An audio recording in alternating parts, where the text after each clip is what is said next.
Hello friends, welcome in everything, forget about anything. जिंदगी rail है, बाकी सब खेल है। सब्सक्राइब करिए चैनल, बगल में आइकन बेल है। फ्रेंड्स, मैं आज आपको वाटर हीटर बनाना सिखाऊंगा जिसमें हमें कुछ मटेरियल्स की ज़रूरत पड़ेगी जो कि हैं 4 मैचस्टिक,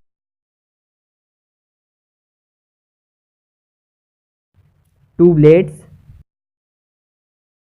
एंड वायर।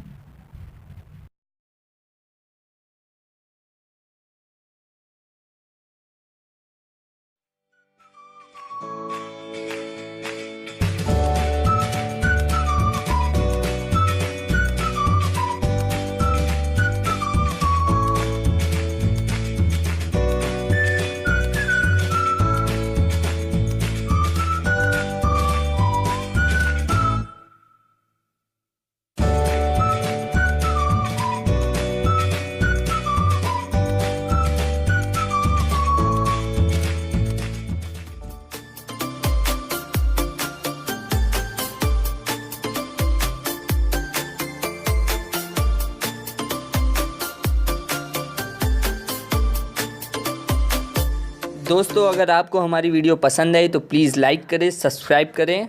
शुक्रिया।